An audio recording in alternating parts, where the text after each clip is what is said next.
Time for Wisdom with Bill. Check this out. This is going to be just a short clip. Parenting question for Bill. Oh a lot of you are parenting teens. Some of you are parenting teenage girls, just like mine. So I have a question for Bill. And he refused to tell me what it was. And I refused to tell him what it is because this is just wisdom off the cuff with Bill.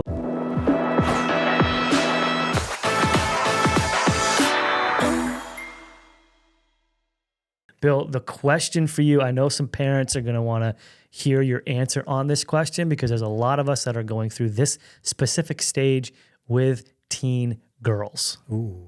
Okay, with teen girls. Got some questions about teen girls out there? I got one for Bill. Okay. Here it is. All right. My girls are beginning the relationship phase of their teen years. Yes. They like boys. Yes. Okay. They're situationships, as we like to call them in my house. Situationships. I like to call them boyfriend and girlfriend relationships. And not to throw my girls under the bus, they're doing wonderful. I believe there are some things I'd like to address and have addressed and so on and so forth. But what would just give us your maybe your top one or two pieces of advice for people who are parenting teenage girls who are beginning that, I want to be in a relationship with this young man. Yeah. Specifically give your advice to fathers, if you will. Yeah. Yeah. That would be wonderful.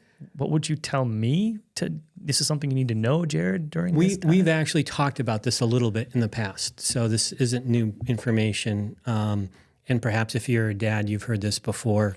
If you haven't, Find it in the archives so of our valuable. Yeah. 80-something episodes we were on so far. So you want to set a standard for what you expect your daughter to do and not do on a date. And you also want to set a standard of what type of young men they are willing to allow into their lives and the ones that they are not. And you do this by dating your daughter, right?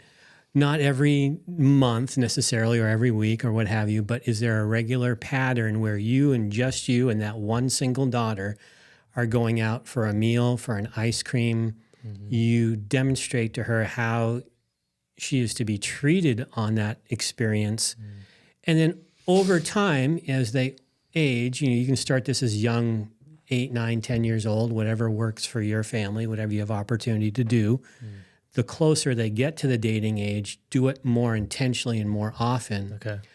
But just as they're starting to show interest in boys, that's where you have a teaching moment on one of those dates and say, hey, you and I have had a lot of fun together, and we've had some, just you and I have really appreciated my alone time with you. I love you dearly.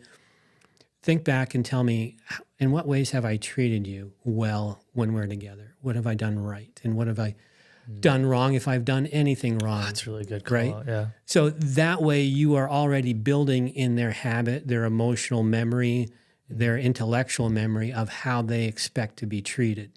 And when a young man doesn't treat them that way, that's going to stand out in a flash. They'll make that decision themselves. They're going to make that, you're going to build that wisdom into them. The other thing I would say is start dating slow.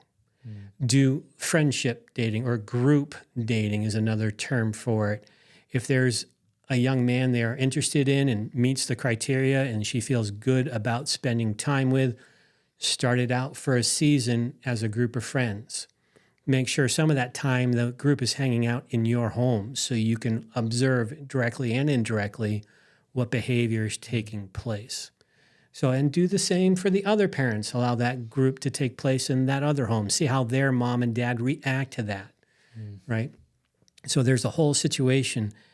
When I was going through marriage counseling for my own marriage years ago, I was advised, say, hey, take a look at your future mother-in-law. Is it someone you love and respect? And my wife was told, take a look at your future father-in-law. Is that someone that makes you feel safe, protected, and valued? Because that's who your spouse is likely to be down the road. Because more is caught than taught. Bad company corrupts good morals. It's not new. So not just look at the individual, look at the family as well. You may have a wonderful young man, atrocious circumstances. Maybe they have another significant adult in their life that's pouring good biblical morals into them. Look there as well. Don't just single the family out and say, oh, they're not very good, they're amoral, we don't want that in our, maybe take a look at the bigger picture as well. Yeah. So, and then when they're appropriate, the purpose of dating in my mind is to find a spouse. Yeah. Right?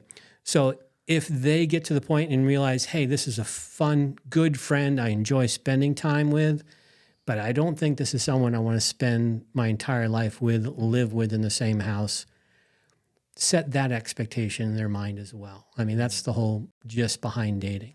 Is it to have fun? Absolutely. But as you get older in the dating process, it becomes a little more serious. So as they get closer to the older ages, they should be moving towards that as well. I love it. So that's my answer. Some great advice in there. Hope you were taking notes. You can rewind this. That's an old person's term, right? Yeah. Used to rewind VHS and cassette tapes. But yeah, you can click back and listen again. But some great advice just for those of us who are parenting teen girls. Thank you, Bill. This again has been a little clip we're going to title "Wisdom with Bill." Maybe or may not.